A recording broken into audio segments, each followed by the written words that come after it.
Are you going through football withdrawal? Do you have to fill your football fix? Well, today you're in luck because I recently got up with Michael Amato, senior NFL editor for theScore, to get you up to date on all of your offseason news and notes. First of all, Michael, we want to welcome you to the two-man Advantage Podcast, and we're excited to talk some football with you this morning. Thanks very much. Thanks for having me on. So, as we look at what happened this weekend at the Combine, what are some headlines that stood out to you in terms of players that performed well? There's a couple guys that stood out, I think, for sure. I think someone like Carson Wentz really helped his stock. Sort of coming from an FCS school, there were some questions about the level of competition that he faced in college. And as a quarterback, there's certainly a lot of teams that would have been interested in what he actually brought to the table. And I think his performance at the Combine, he did really well for the most part in everything that he did. I think would have really alleviated a lot of concerns for a lot of teams that had those kind of question marks. And there's definitely a couple teams in the top 10 that are looking at draft a quarterback, and I think he probably helped his stock quite a bit. Someone else, probably Derrick Henry, I think had a pretty good combine. He came in pretty big, and his weight was, I think, concerned to some people, but I think how he performed in a lot of the drills really put those concerns at ease. He ran a 4.5, I believe, and for somebody that's 240 plus pounds, that's really good for the NFL level. It's going to be a hard guy to stop when he gets there. And tell me, what do you think, or what players do you think will have the biggest payday in free agency as it gets going next week? Well, it was interesting. A lot of the biggest names got tagged with the franchise tag during the past few days, like Von Miller, Muhammad Wilkerson, Josh Norman, Eric Berry. I think it's going to be all about defense this time around. There's so many talented defensive players out there, and those guys are really probably going to sign lucrative deals with their teams. But I think just sort of another guy to watch is Doug Martin, who had a really great bounce back season last year. I think he's second in the league in rushing. I think someone's gonna grab him and give him good money after the season he had, and he can be a guy that can really help your running game out, especially if you're a team that has a young quarterback and needs sort of a game to kind of help him out and help him develop. Doug Martin would be a great guy to grab for sure. Now, when we look at quarterbacks that may be on the market this offseason, you look at guys like Johnny Manziel and Robert Griffin III, who have had interesting paths and are trying to reboot their career. So I'm just wondering your thoughts on those two prospects in particular. Well, I think Manziel is going to have a long sort of haul to get back to being a player that a team's going to really count on and rely on for, to be a consistent contributor to their team. He's had a lot of off-field issues, as we've been well documented in the past few months, and that combined with the fact that he didn't really play well in his limited opportunities in Cleveland. He had a few flashes of brilliance, but overall he wasn't really, I think the player they thought they were getting when they drafted him in the first round.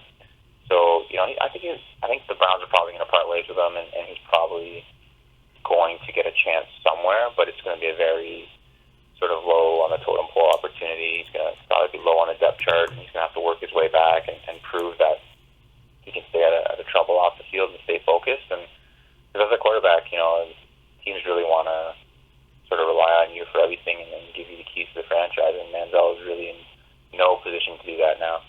Somebody like Griffin, I think he's possibly a guy that could bounce back if he's healthy again and he's in the right system. He's got a lot of talent, and he proved that when he was healthy. Defense has had a real difficult time stopping him. He's very elusive. He can beat you with his legs, beat you with his arm, and he does a lot of good things. And I think if he's in the right situation, he's a guy that could bounce back and help a team.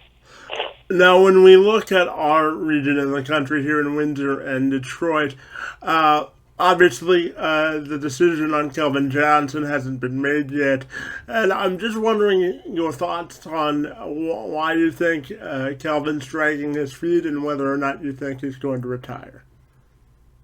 I think he probably is going to retire.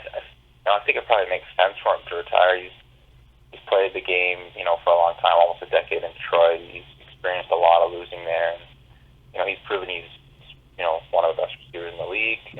He was the best for a number of years, and he's going to go down as maybe one of the best to ever play at the position. But there's not too much for him to gain by coming back.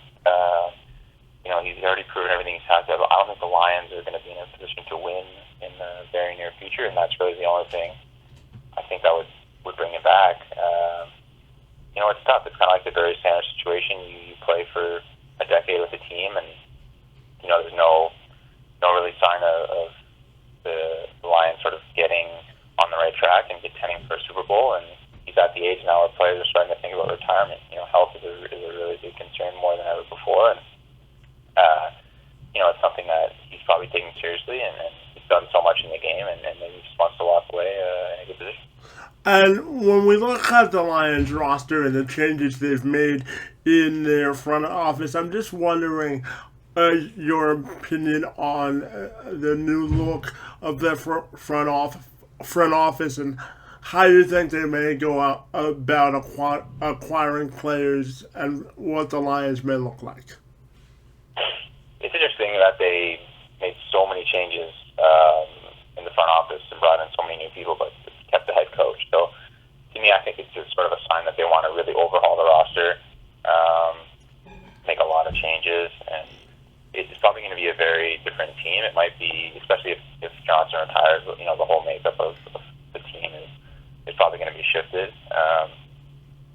There's a lot of areas I think they need to add players to improve and compete in the NFC North. So I think just bringing in a whole bunch of different front office personnel is probably a sign that they just really want to retool the entire thing, and maybe that's something playing into Johnson's mind about retiring. Maybe he doesn't want to be here for this retool/rebuild.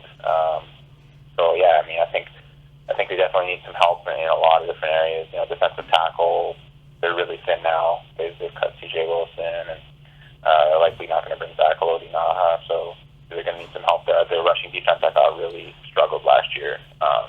After they lost Sue, they really went down. They were first overall the year before when they had Sue, and after that, last year they plummeted really far down.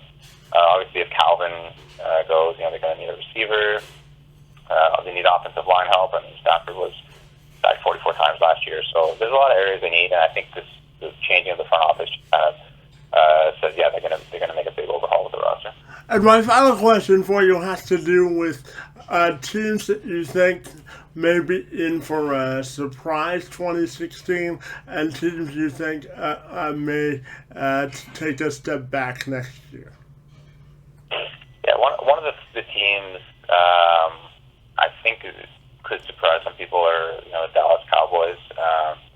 I don't think they were as bad as their record was last year. They just dealt with a lot of injuries. Losing Romo and Bryant, and obviously the loss of DeMarco Murray, I think, really hurt them quite a bit. But I think if those guys can stay healthy, that division isn't very good. The Cowboys finished last season, but I think they could easily win it this year if everything goes well and they draft well. I think they'll have a chance.